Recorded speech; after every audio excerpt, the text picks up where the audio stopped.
Frères et sœurs, en Jésus-Christ notre Seigneur, paix et joie. Action de grâce à notre Seigneur. Louange et la gloire lui soit rendue parce qu'il est bon et merveilleux.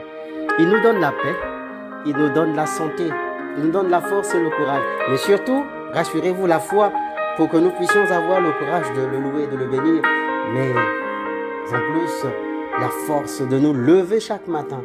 Et le dimanche en particulier pour affronter dans un pèlerinage pieux, spirituel et religieux les épreuves, le soleil ou la pluie, la poussière, les embouteillages qui sont tous et toutes des étapes pour nous à enjamber pour arriver au bout du pèlerinage. Nous trouver dans l'église du Seigneur, dans son sanctuaire saint, chanter son nom et le bénir pour tous ses bienfaits. Pour la semaine écoulée et pour la nouvelle que nous allons inaugurer dès cet instant. Frères et sœurs, chers frères en Christ, nous célébrons en ce jour le 21e dimanche du temps ordinaire de l'année liturgique B. Le thème à méditer pourrait être, bien évidemment, l'Eucharistie, repas des sages et remède spirituel pour l'insensé ou l'incrédule. L'Eucharistie, autour de laquelle nous sommes rassemblés aujourd'hui et maintenant, est un mystère sacré et dense. Son unique célébration nous procure beaucoup de grâce. À chacune de ces commémorations, l'Église, bien sûr, à force de la méditation de la parole qui y est associée, les fidèles du Christ chrétien se feraient un chemin de sagesse pour leur croissance spirituelle dans la foi et leur guérison spirituelle, bien sûr, en vue du salut. En nous appuyant sur les textes que nous avons entendus, à savoir Jean chapitre 6, versets 51 à 58, Éphésiens chapitre 5, versets 15 à 20, Psaume 33, Proverbe 9, versets 1 à 6. Explorons ensemble comment ce trésor et grand mystère de notre foi, inspiré de la Sainte Seine, est à la fois le repas des sages et un remède pour les méchants. Bien-aimés, l'Eucharistie, dit-on, et on le tient du Saint-Pape Jean-Paul II, est la source et le sommet de la vie chrétienne.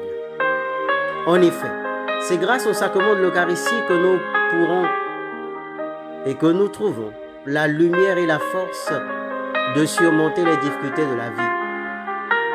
Pour rappel, depuis quelques dimanches déjà, la parole de Dieu nous offre une belle promenade spirituelle et méditative de l'épisode du pain de vie. Il est très significatif que l'évangile de ce dimanche nous pousse à plonger profondément, à nous plonger profondément dans le mystère de l'Eucharistie et à réfléchir à la valeur avec la grandeur de ce repas qui découle de la noblesse de celui qui s'offre à nous. Ce n'est pas en vain qu'au cœur de la messe, la consécration du sacrement, du corps et du sang du Christ requiert une bonne préparation physique, morale, psychologique, matérielle et spirituelle. Car l'Eucharistie est le plus grand sacrement de la foi. Nous en avons un beau signe, puisqu'après la consécration du pain et du vin, qui deviennent le corps et le sang du Christ, le prêtre alors nous invite au moment bien précis de répéter une belle séquence de la louange de Dieu lorsqu'il dit « Il est grand le mystère de la foi ». Nous proclamons ta mort, Seigneur. Nous célébrons ta résurrection et nous attendons ta venue dans la gloire. Oui, il est grand le mystère de la foi dans l'Eucharistie et tellement important pour notre vie de foi, indique le Concile Vatican II. En effet, Vivre l'Eucharistie, c'est suivre Jésus-Christ chaque jour de notre vie sur le chemin de Golgotha. L'épisode à travers lequel nous retraçons avec lui de manière spirituelle et pieuse sa passion, sa mort et sa résurrection.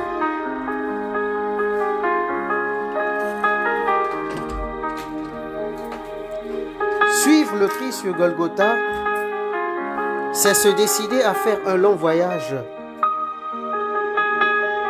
avec en conscience tous les signes, avec en conscience tous les risques et toutes les épreuves qui pourront se mettre au travers de notre chemin. Il ne s'agit pas seulement de dire oui, je peux ou je le veux. Il faut aussi bien s'organiser pour être capable d'arriver jusqu'au sommet pour atteindre le but.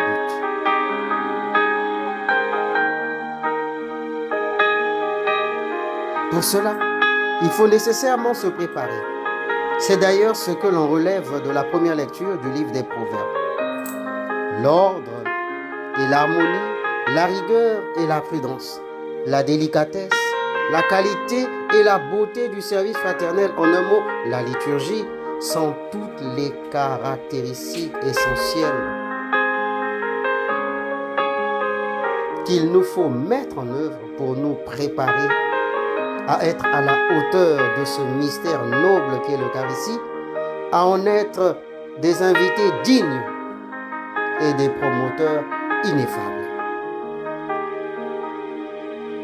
Dans la première lecture de Proverbes, il est indiqué que le Seigneur a dressé la table. Il a tout préparé, mis en œuvre et nous invite comme convives à partager avec lui ce repas. Ne serait-ce-t-il pas les effets préfigurant la célébration eucharistique lorsque l'Église, au nom de sa foi, nous invite chaque jour à prendre pour option fondamentale et essentielle la préparation pénitentielle avec la confession avant d'affronter la Sainte Messe du dimanche. Lorsqu'il nous faut prendre le temps pour une méditation sérieuse et conséquente, un examen de conscience important, quelques minutes avant le début de la messe qui commence par la procession du prêtre, nous reposer l'esprit et le cœur pour que la sueur de la marche pèlerine de notre maison jusqu'à l'église s'épanche de notre visage et que le rythme cardiaque poussé par les précipitations et les obstacles enjambés en cours du chemin retrouve sa tendance et sa constance normale pour que le Christ nous trouve rassurés et paisibles lors de la rencontre de la messe. Mais pourtant, par ailleurs, il en reste encore dans nos assemblées beaucoup d'insensés qui sapent tous ces instants de préparation et de méditation antérieure à la messe pour se livrer à des séquences de commérages, de bavardages inutiles, de querelles, de disputes, qui les sort de la dynamique même de l'Eucharistie avec sa noblesse et les disperse dans la colère, dans la jalousie, dans des blessures qui n'offriront qu'à Jésus-Christ un visage défiguré et un cœur malade, un climat méfiant et belliqueux qui pourront peut-être l'intimider et l'empêcher de venir vers nous avec toute la grâce de la messe. Frères et sœurs, c'est l'attitude des insensés,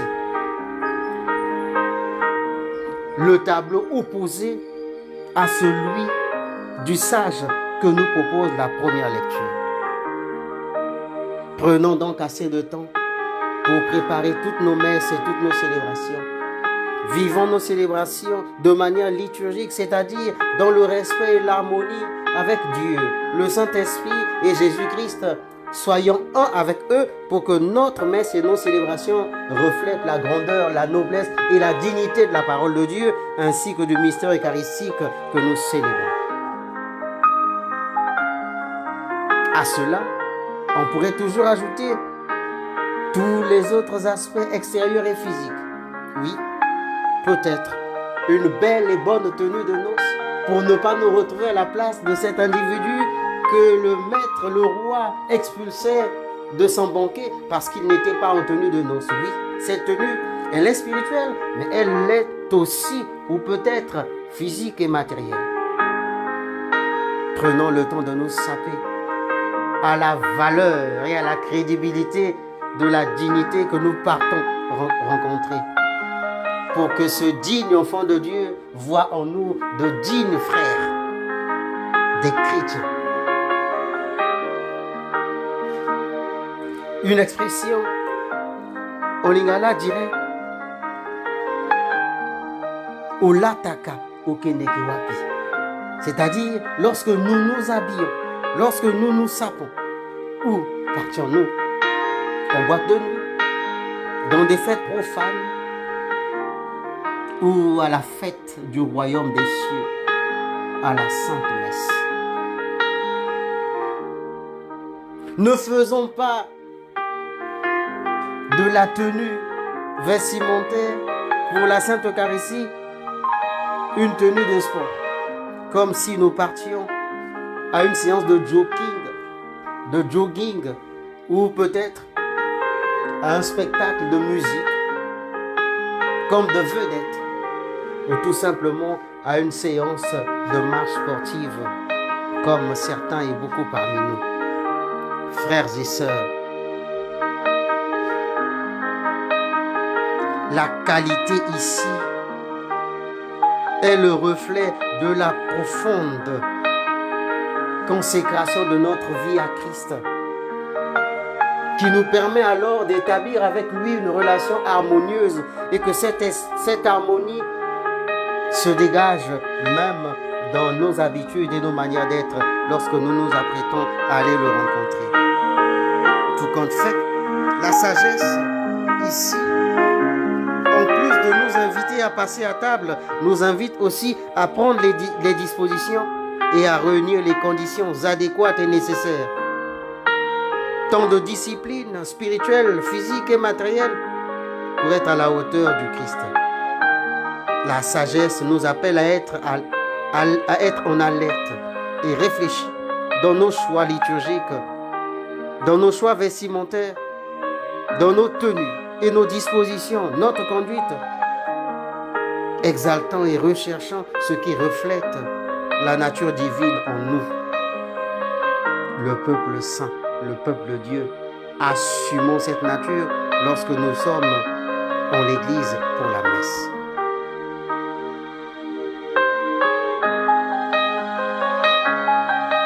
L'Eucharistie du dimanche est justement ce temps de ressourcement spirituel où nous puisons les énergies nécessaires afin d'être capables de suivre Jésus-Christ sur le chemin de la foi et de l'amour de Dieu. Amour aussi pour les autres. Voilà pourquoi, après avoir préparé sa table, il invite ses amis. Oh, quelle sage est cette sagesse!